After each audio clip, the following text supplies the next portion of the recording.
We're back. We're back. The War Report. We are in this thing. Game day. The Plains, the Tigers, the Aggies, the ass whooping. Let's get to it, baby. Come on, let's go. Click like and Yeah, subscribe on the boy. YouTube channel. You know what I'm saying? Make sure you are on these here Twitters and Instagrams, The War Report, and TikTok, of course. We are over there at TW Report, dropping y'all those top tens. Hey, man, listen. Time to put up or shut up, man. This is pretty much the kind of like breaking point of the season. Like, this will determine for me whether or not we're going to be an above 500 team this year. So, like, we got to win this game. Yeah, And I think we can win this game. I feel like it was like even the argument that we might not, that we were definitely going to be an above 500 team was a little weak after South Carolina, right? I think anybody pretending that they knew what we were going to be before South Carolina, it was definitely capping. But after South Carolina, I've been calling this for weeks, right? This is where the wheels just barely stay on the bus or completely fall off. For sure. If we take an ass whooping today, the wheels completely fall off the bus. Yeah. Right. I mean, And I then think that's not an unfair take because South Carolina was the game. We were looking shaky in Arkansas, but South Carolina was that game where it was just like, man, this team offensively just doesn't have it, right? And right, so we're gonna see what we can do against, as you said, one of the best defenses in the SEC thus far, statistically at least. right, right. Agreed. It's Well, I'm gonna go ahead, disagree go with Brian. both of y'all because the wheels have been fell off. The season's over. The season was over when we lost to South Carolina because we lost the ability to compete for our division and our conference. All right, so that's it. We got our ass double handed to us last week. All right, which is further embarrassment to an underwhelmed offense. The defense had to grow. I'm not so disappointed in defense. This season is over. All this is for how secure is Gus Malzahn's job. That's it. Any Yeah, pride in this team is over with. That was done with South Carolina, to tell you the truth. Now it's about what can Gus salvage to save his job. I wish it was nothing. All right. I wish there was no redeeming his job.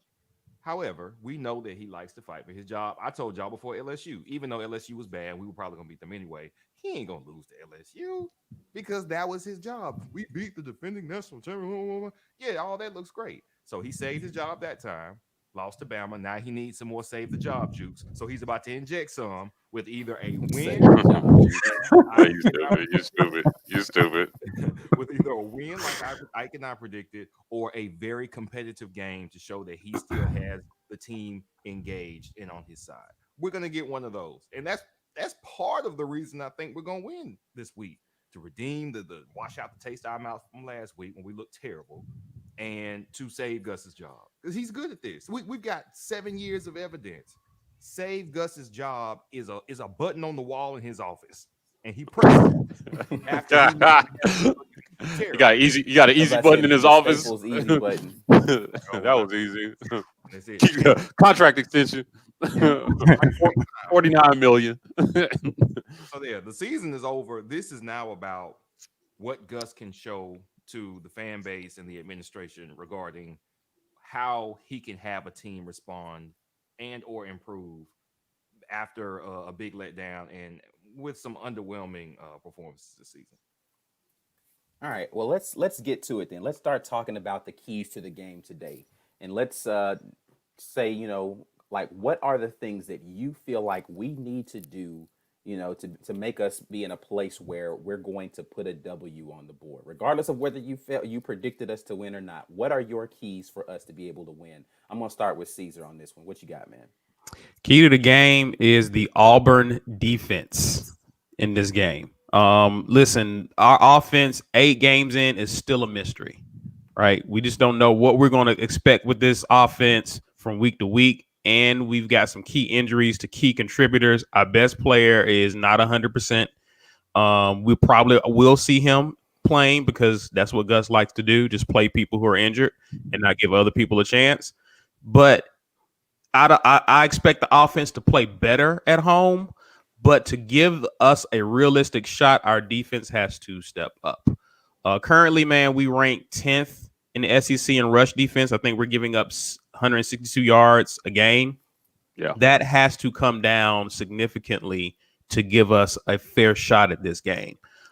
We have to stop their back, Isaiah Spiller. I think he's coming into the game with 777 yards on the season. Yep. But we've seen them play in some key games this year where they have like really gashed teams, and Auburn cannot afford to give up significant yards on the ground. We've done that at times this year. It's made games that probably should have been blowouts a little closer. That Tennessee game was a little closer than it should have been. We saw what happened on the road against like the Georgias. We saw what happened against Bama. We just have to stop the run and basically squat on a lot of the short routes and things that Texas A&M likes to do.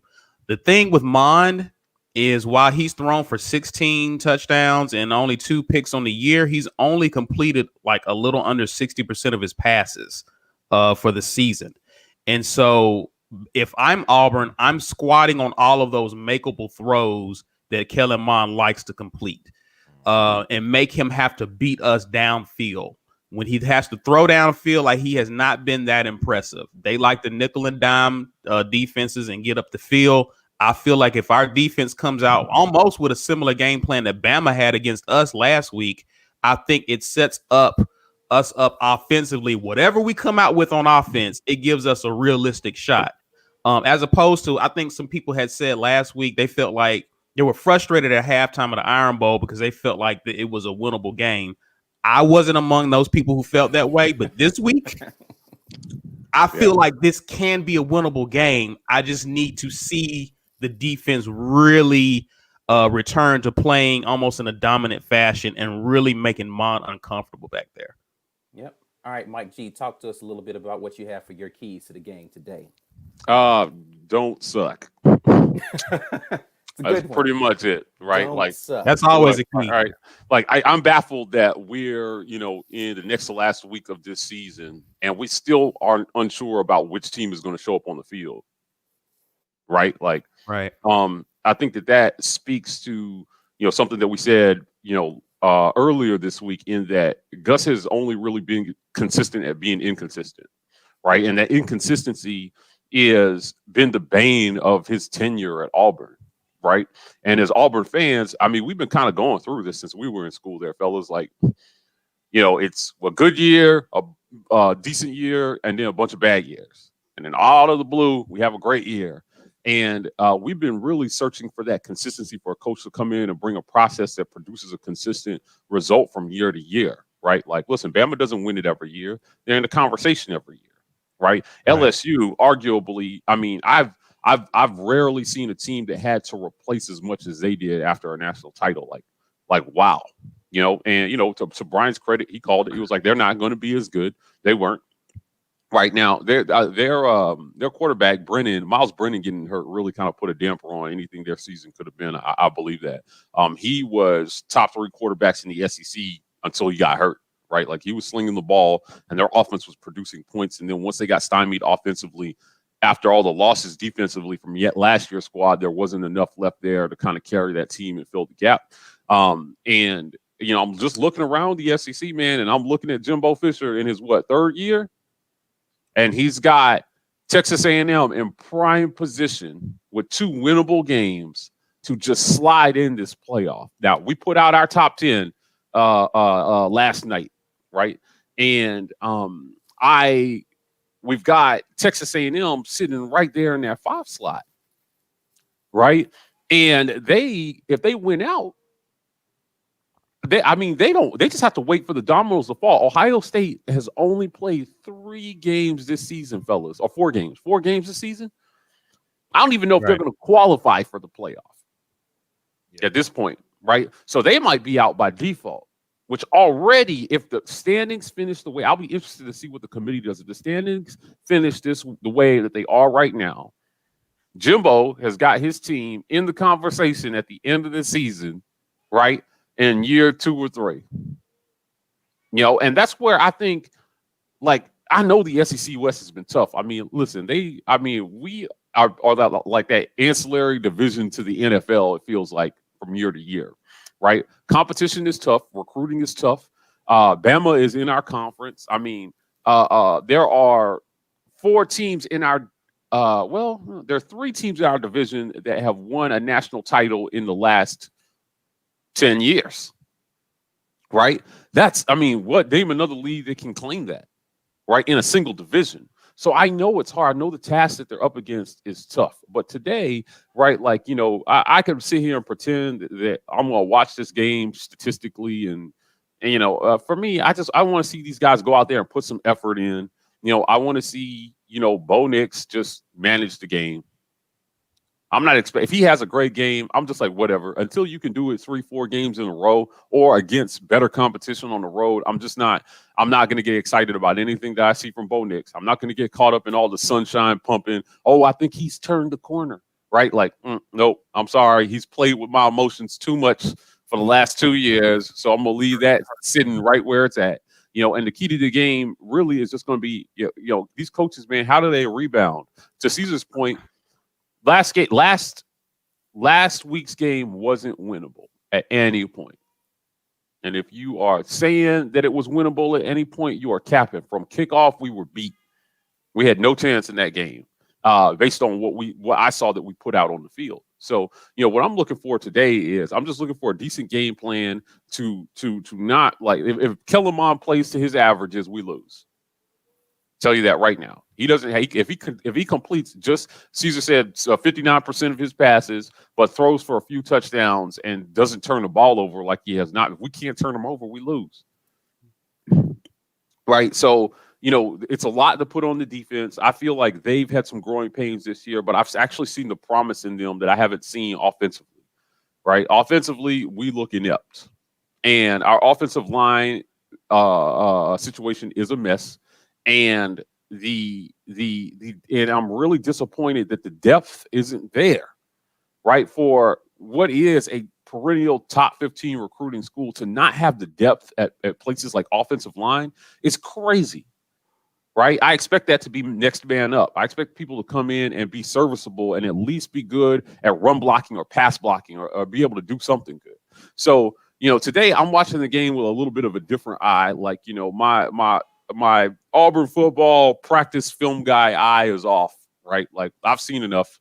It's the end of the season. This team is what it is. There's a small part of me that wants us to get taken to the woodshed today so that we can actually start to fix the problems.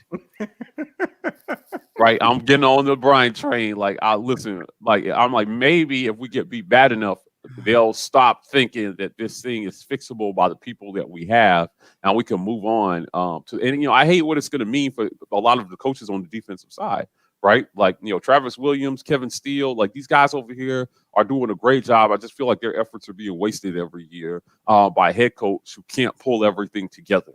And he's had 9 years to do it. I mean, I think he's the longest tenured coach in the SEC right now. Am I wrong? No, Saban is. Saban, okay, yeah, okay. Saban is, but still second longest tenured coach in the SEC, right? Yeah. And so, his saving grace have been these miracle wins against Bama. It didn't happen this year. We got the beatdown I expected was coming, and I'm real disappointed, fellas. I really am. But again, it's been a theme of the season for me. No sunshine over here. If we win it, great. That means that we'll at least finish 6-4. Worst, and then 7-3 becomes a possibility. But make no mistake, this is 7-3. This is a disappointing 7-3. Mm-hmm. Right? Those wins that you get every once in a while where you're like, yeah, we won, but we didn't play great. That's what this whole season feels like. Yeah, we have a winning record, but man, anybody really looking at this and saying they're encouraged about next year? Right? Like, I'm not. I actually am encouraged about next year, but we'll talk about that in the offseason. Okay, right. Like, that South Carolina loss is like it's a streak stain. Oh man, I mean, in the draws of our season, like, yeah. it's just terrible, bro. Yeah, but again, that's what I'm talking about. Like, it was a close game, but there was so much to be discouraged about because that game was so winnable, and the amount of dysfunction that it took to lose that game, to me, is unacceptable from a coach in his 9th year and a second-year quarterback. The end of game lack of situational awareness by Bo Nix in that game cost us. He was running around like he had no idea what was going on, the situation. And in the final play, I'll never get over this. I'll talk about this until the day we stop doing this show, right? It was 4th and, like 5 or something. You had 9 seconds left. So you can get a first down. In college, you have the gift of the clock stopping on a first down, right? So quick pass, past the markers, you get down, and you can at least have time to get up and spike. The NCAA has come out and said that if you have 3 seconds on the clock, you can spike it, right? So we know that. And he just ran around in the backfield until the clock expired and then got tackled. That was the worst thing that I was just like, and so like if I see that, I can see us in a type of situation in this game. I think that if Kellen Mond is as mid as Brian paints him out to be, watch for end of the game management scenarios from Bo in this one, right? If he does some of that baloney, because if we win, I think it'll be close. I don't think we'll run Texas A&M off the field. I really don't. Right. So if we win, it'll be close. And so my key to the game, I'll give an actual key to the game now. My key to the game is going to be game management by all relevant parties, Gus and Bo. Right. If they can manage this game, if we can stay ahead of the chains, if he can make good decisions, I think we have a chance to win this one. But we can't give up Kellen Mond's averages and think that we're going to win this. Jimbo Fisher, has found something with his team this year. And I think it's this might be one of the better coaching jobs in the SEC this year with the quarterback that he has. Right? He only lost sitting out there to Bama. That's how I feel. So game management, just look, I just want to see some dates. I want to see us handle the fundamentals and get some basic game management from them. And I hope our defense can turn them over and get a couple picks or something. And then maybe we win an exciting one. Right? Maybe we make Sports Center top 10, it's a meaningless game for us. It's not for Texas A&M. All right. B. Will. Mike is very passionate about his take this morning. What you got, B. Will? Mike is always passionate about how bad Bo Nix looked in South Carolina. Always. Yes. Never forget. No, never. Keys are going to be, to Mike's point, if Mon gets his averages, then we lose. Last week, Mon did not get his averages against. Now, granted, I did not watch the game when they played LSU. However, I've seen LSU's defense quite a few times this season. Maybe they got something together. Maybe they started improving. Nah. You scored 20 points on LSU's defense. This year, that's difficult. That's really difficult to only score 20 points against LSU's defense. I think Jimbo did a good job of coaching this year by learning exactly how to hide Kellen Mond, giving him a game plan, like something we always talk about we need to do with Bo Nix. You hide him with a great running game, which they've done. You give him easy throws to make, which they have done. And to his credit, he has made those throws, and not always easy throws, but he's hit the receiver on the crosser, leading him to where he needs to be going upfield instead of throwing it behind him. Because even with Bo Nix's gradual improvement this season, he still reverted to some of those throws last week in a game that we all agree wasn't going to go our way regardless. There was no way we were going to win that game with what we have this year and what Bama had this year. But the improvement that we saw from Bo during the middle of the year, we saw some of it kind of roll back against Bama. And it's probably because we weren't in the game. He was just like, well, screw it. I'm a Penson Valley, and because that's how he played, just backyard ball. And I think Jimbo's done a good job in hiding Kellen Mond. Now, is the performance last week indicative of regression in Texas A&M's case? Maybe. Have you hit him well enough to now everybody's like, now we know where you're hiding them and how you're hiding them, so we know how to get them. If that is ever the case, then I have confidence in our defensive coordinator and our defensive staff to expose Kellen Mond, because I still fully stand by Kellen Mond is mid. He is mid. That has not changed. He's got a coach who did a good job of helping him be mid and giving him only short, intermediate spots to be good, and Kellen Mond has done that. And do we? I hate to say Jimbo Fisher is good. I'm waiting on it. Yeah, here we go. Here I'm we waiting go. on it. I'm waiting on you to give this man some damn credit He has already. done a good job. I don't know if he's made Kellen Mond a better quarterback or if he's just made him look like a better quarterback. And there is a difference there. I don't know what is more difficult to hear someone say. Brian give Jimbo Fisher credit or Mike give Bo Nix credit. I think it's I will Mike give giving Bo you know Nix what? credit. If Kellen Mond It's balls definitely out, the second one. if he balls out against us, and I'm talking, This has happened. This has happened, Brian. We've When did he seen ball out? quarterbacks who we just was convinced was gonna come in here and just lay an egg and Right. stink it up, just have Right. a good game against us. He said balls out. Now I'm telling you now, there has not been a quarterback who we thought was subpar that has balled out against us. They've played serviceable, but balled out, no. Right. Most of the time when we've had a You would game that define we ball out. to I was a about to say, quarterback, let's talk about what we gonna mean have to by ball define out. ball out. But I'm gonna get to my keys. What I really think the key is making Texas A&M throw the ball, taking away the little short, the mid, because that's what Jimbo wants to do to protect Kellen Mond, particularly on the road. We have the defensive staff and talent to make that more difficult. We don't have the defensive line to suppress the run as well as we need to, honestly. And that's why it worries me. I feel like it's a toss-up, but can they provide an effort and play up to their maximum potential for a game, especially coming off a disappointing game? That is possible. That is possible. I don't think Texas A&M's O-line is as good as Bama's O-line has played. So yeah, I do think we have a key. We have a path to win this game. So I'm gonna say controlling their offense is absolutely the key, because I do believe at his heart, Kellen Mond is the most mid of mid. Not as mid as Felipe Franks, but even then he surprises. So we just have to make him be a quarterback that has to win the game. And I don't think he can do that. He can play in pocket metaphorically and win the game for them and allow the rest of the team to play well and then do what he needs to do and chip in. He can't win the game for them. If we can make it to where he has to, the same way we all thought Bama would make Bo Nix do, then we can win this game. Right. Statistically, that's a very true statement, right? About him being mid. They are eighth in the league in passing offense and seventh in the league in rushing offense. I mean, their offense is statistic, but somehow just under third in the league in points scored. So they capitalize on their opportunities, and the defense chips in.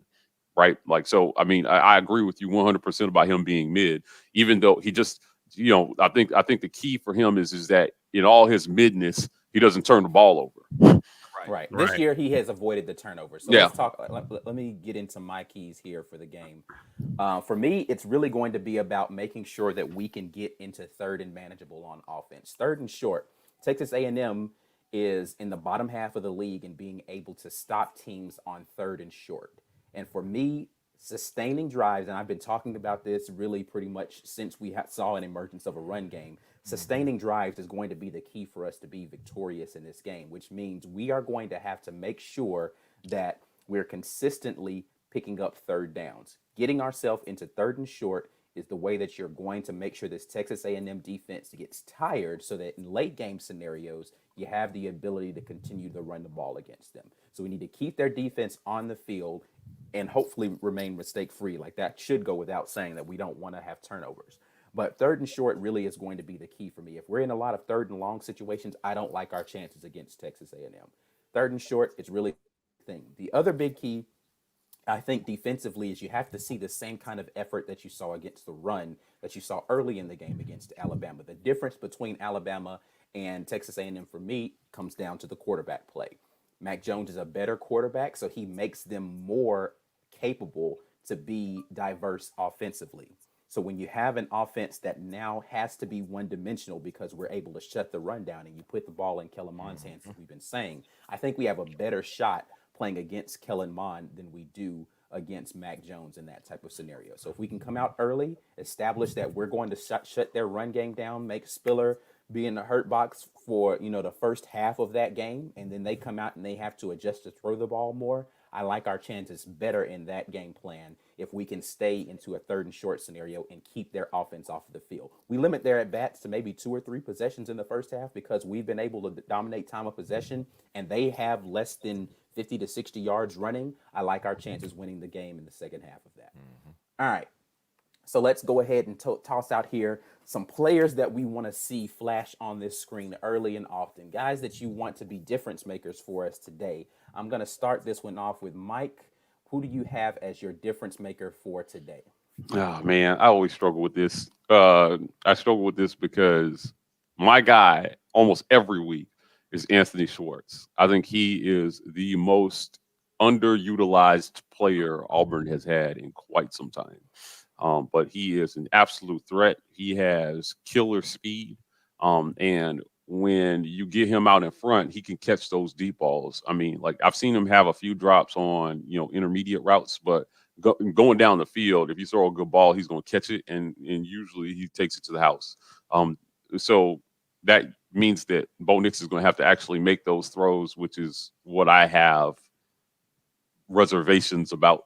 But I think that I made the point earlier this week that statistically, Texas A&M arguably has the best defense in our league, right? They have the best run defense by a lot.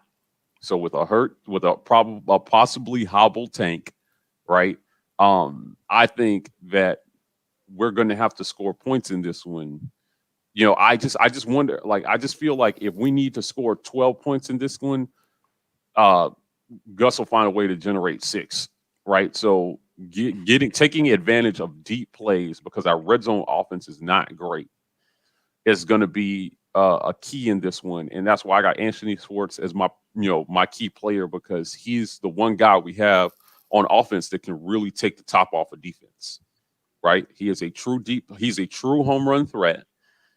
And he doesn't get a lot of opportunities in the game. But if Bo can do what he did the week before last, I think it was against LSU, right? And complete that deep ball when he gets that chance. I mean, listen, it was a perfect throw. It was a perfect throw by Bo. And I would like to see him complete 1 or 2 of those today. And I think that might be, because I think we all agree, nobody's expecting a scoring bonanza today. Right. So taking advantage of opportunities when they arise, and with a weak red zone offense, getting the home run play is going to be super important. And the only guy I could see on offense that's going to provide that is Anthony Schwartz. So I mean, defense, Seth Williams could if he could catch the deep balls, because apparently, right? He's Yeah, but try. more of like a jump ball, deep ball, right? But like I'm just saying he was wide open last week on the exact same throw. Yeah. Hands, dog. Right. So catching that, right? Like, Schwartz is going to catch them slipping, and if our offensive line can hold up a couple times, because I'm not expecting a lot of offensive production today, right? I think that Gus is going to take his shots, right? We're kind of in a nothing to lose scenario here against Texas A&M. We're not playing for anything here. We're playing for, to be above 500. Essentially, is what we're playing for today. So I don't think that they should be holding anything back offensively at this point. Right. Yeah, like, you would have thought Well, that we last thought week. that last week too. Yeah. But, right. Yeah. I mean, listen, air it all out today. But what, Right. To his point, when you see a wide open Seth Williams streaking down the field with the ball on his hands to take us within, what was the score at halftime? Was it 21-6? 21-3? 21-3, I think. 21-3. Listen, man, we give Gus this type of flack because in a lot of times he deserves it. He wants to run, big throw. Run, big throw. How many times in the last 4 years where our quarterback, so outside of 2017, did we see that and we couldn't connect? I remember when Jeremy Johnson was starting and we had some plays where, he overshot him. And it's like, come back, let's try it again. Gus's system is not inoperable in the SEC. He doesn't have the guys to run it, and it's his fault that when he doesn't have the guys, he still tries to do the same thing all the time. Right. That's where he's wrong. But I don't want to give Gus, I don't want to put that stain on him that those opportunities weren't there. He schemes opportunities to be there. He just doesn't have the guys, offensive line, quarterback, wide receiver, to execute. Everybody used by everybody. Now that's on him too. That's on Right. him too. And some of that is infrastructure at your institution and stuff like that. We can get into that in the offseason. But we at this point, it's part Gus for not adjusting, wholly adjusting the system, but it's still the guys ain't doing it, man. The guys ain't doing it. It still comes down to that. All right. Well, Yeah. talk to us about your key players then. Who do you want to see on this game do something early and often? Need to see their number being called, and see them at least making flashes, whether they're making the tackle defensively or the great blocks. Who's the guy? It is absolutely Mark Anthony Richards. Okay. I've seen Oh, Mark Anthony Richards run effectively. Now, is the game was out of hand? are they going to play him? I don't know, but That's really the big question. Right. To me, Right. that's why he probably needs to be a key player. If I see DJ Williams out there, I'm turning the game off.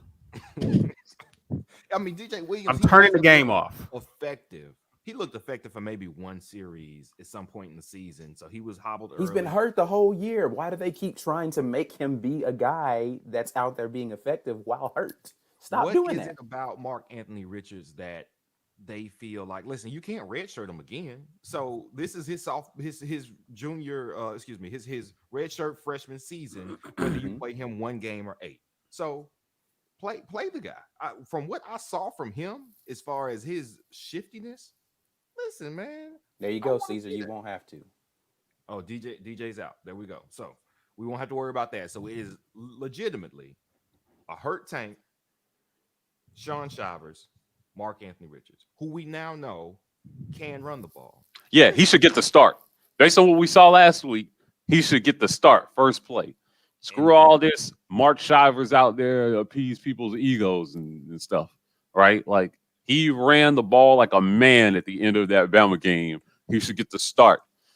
I want to see it. I want to see. I mean, I still want him to split time with Shivers. That's fine. But I do want to see Mark Anthony Richards tote the rock, because if we're challenged by their run defense today, with offensive linemen still out, I don't want to see a Tank that can't really accelerate. Don't do that, man. Don't do that. That's bracing for contact instead of finishing runs like he was early in the season. Don't do that to him, because he's not going to do us any good, and we're not doing him any favors either by having him play hurt. Right, and we're not playing for anything. Right. And that's the bigger point, is that we're not playing for anything right now. Right, we're not playing for why anything. get a guy hurt in a game that's essentially meaningless other than for pride, right? Like, there's no reason to put your pride on the line and your future. Part of Facts. that is they try to stat pad, and I'm not past it like they're not earning the stats. They try to make it look good on paper that he was this productive as a freshman running back in the system. Not only does that help his stats for going into next year and where he's put on these watch lists and things like that, but it also helps recruiting to say, listen, we're going to get you your carries. You're a true freshman. It doesn't matter. We play true freshmen. Look what our true freshman did. He was the offensive freshman of the year because he got this many yards in the season. They like to do that. And that's one of the only reasons we can get serviceable or very good running backs here, is because Gus can say that. That string of 1,000-yard rushers, that lent to Gus's ability to be able to recruit quality running backs going forward. And now we are on a string reason going to the come here. opposite direction. We are. Yeah. Wide receivers don't have a reason to come here. Quarterbacks don't have a reason to come here. But running backs, they absolutely have a reason to come here, because they're going to get, and if we ever find the right one, he's going to run you to the ground, man. Just get ready. Yeah, you'll get opportunities. Yeah, right. Like you'll get the rock. Yeah. For sure. So I want to see Mark Anthony. I want to see produce. I don't want to see them throw Tank out there in a bid to get him yards for publicity. Put the guy out there who looks best, who is the most healthy, and hopefully they do that. I want to see Mark Anthony. All right, Caesar, talk to me about who you want to see out there doing work today.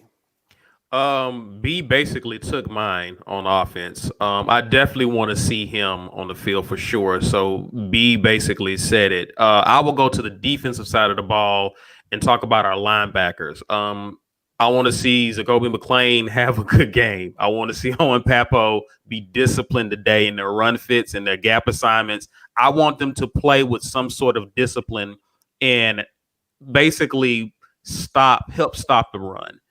don't allow A&M to get into any type of rhythm offensively. Don't allow Kellen Mond to get comfortable back there, knowing that, hey, the game's not on my shoulders. I can rely on a run game. I want those guys flying around on defense in the second level, making plays, squatting on cross patterns. I want to see those guys basically blowing up stuff on the defensive side of the ball. So I know we're supposed to pick one guy, but those two guys, of course, with our leader and linebacker being out and Britt, I want to see those guys step up and actually assert themselves and play like the veterans that they now are. Yeah, I mean, I think to me that's a big thing. The second level of the defense is going to be huge against this run because Texas A&M's offensive line has played well this year in both their run blocking and actually in their pass protection. Kellen Mond has not been roughed up a lot this season. But for me, I think the guy that needs to have a bounce back game, I just need to see him out there balling is Smoke, man. Smoke came off of that Tennessee game with a high. He didn't play good last week. The bust in the secondary where they got their first touchdown, that was on Smoke. He bit on the in route and he got blown up over the top. He was out of position a few times in his run fits. The long run that running back Najee Harris had last week was Smoke coming down into the wrong gap. Like it was just there were instances last week where Smoke Monday had the opportunity to either stop a big play or make a big play, and he wasn't there. I need him to have a bounce back game today, and I really need to see him in positions to make sure that those deep throws are not available to Kellen Mond. And when he has to come down in the box, he is being sound in his run fits to make sure that we're getting the stops necessary to keep Texas A&M from picking up those crucial third downs. So for me, Smoke Monday's the guy that I want to see come out and ball out today. All right, so we got the early game today. Auburn has traditionally been in early games. So we will see how that is. But we are at home, and Auburn has been better at home this season. So I don't really know what to make of this game right now, other than I the fan in me wants to see us get the W, and I understand the bottom half of the screen down here wants to see a blowout so that we can get off the bus. But I also want to see Jimbo Fisher lose. Remember You that? are definitely at a crossroads. So how? Yeah. So what has to see us give? get blown out, and you want to see Jimbo Fisher lose. How do both of those things get accomplished? Yeah, right. I mean, Explain. they're not both gonna happen. Once he beat LSU, that was kind of like, all right, that was the quarter to continue for next season. As far as in my mind, what that did for the fan base at the time. I don't think he's going to get fired, even if we lose this game. We would have to lose this game by a lot and then lose to Mississippi State to get rid of Gus, because I don't think that's going to happen. I would like to see Jimbo get embarrassed. Now, if you're telling me you can guarantee that we're going to lose this game badly and lose to Mississippi State, then Jimbo can win the game. That's fine. A comment from earlier. I'm not sure if he's still on here. Just want to make sure I got that on here. Cameron said we need to keep Tut off the field on third down to be able to win.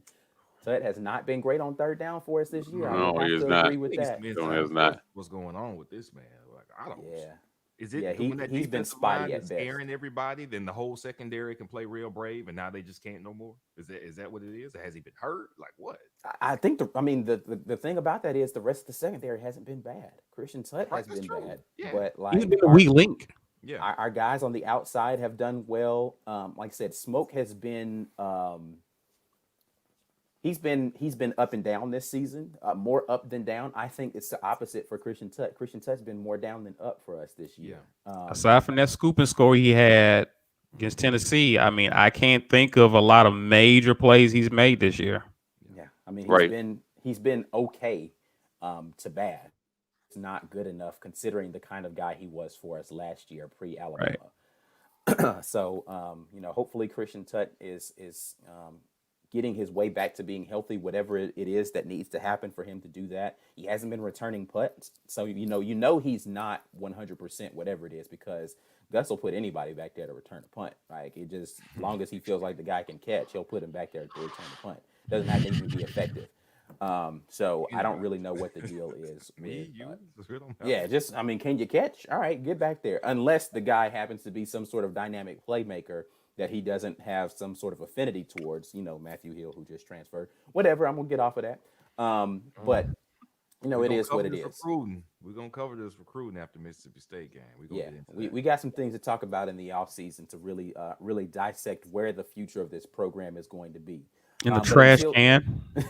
until then, we will see you all at halftime of the game. We'll be back to talk a little bit about what we saw in the first half of this game. Hopefully, again, we'll have some smiles on our faces. Let me just make sure I slide this in since Anthony said it. Huge recruiting implications. I did see some 5-star. Okay. So we'll see. We do need to get this W for recruiting purposes. I will have to agree with that 100%. We've got and that's, I think, the bigger thing is the implications of this game isn't necessarily about this season. It's about how we finish in the eyes of recruits and have an optimism going into next year for those guys to want to commit to us. So hopefully they'll make the right decisions with guys. That's, to me, the biggest thing. Is Right. just like having the right people out there on the field today, the people that are healthy and give us the best opportunity to actually get this win, and not, like as B. Will said, try to stat pad for guys. Yeah, Forget I'm about not that. sure. I'm not sure the W itself matters as much as how we look today. Right. Right? Like, Yeah, if for sure. they just need to go out there and look competent. We need to show that, in light of people being hurt or not playing well, that we're willing to play the next man up. I think a lot of kids just want to see that I'm not going to come there and be Joey stuck Gatewood. behind, a guy who's clearly underperforming for years, and they have to transfer out, right? Matthew Like, Hill. Right. yeah, I mean, these guys don't want to suffer because of mismanagement, and that's what they need to show today for recruiting. Listen, Texas A&M to me is clearly the better team because they're Yeah. clearly the more consistent team today on the field. So I don't think we need to get the W, right? We're unranked. They're sitting on the outside of the playoff looking in right now, right? So Yeah, they if just we need can to go make out them there. look shaky, if we can go in there and shake them, if we can go in here today and shake them up, that's definitely a good sign. Compete. Yeah. This is so sad. We're talking about shaking up, making a Jimbo Fisher coach team look shaky as a moral victory. Yeah, I mean that's all they got. We're not War playing Eagle, Brian. anything else. This is where we are, Yeah. man. 2020. Yeah, this is where we're at, baby. And this is what it is. It is what it is. All right. Well, we will see what happens. We'll be back to you guys at halftime, making sure that you stay locked in with us. Until then, War Eagle. War Eagle. War Eagle.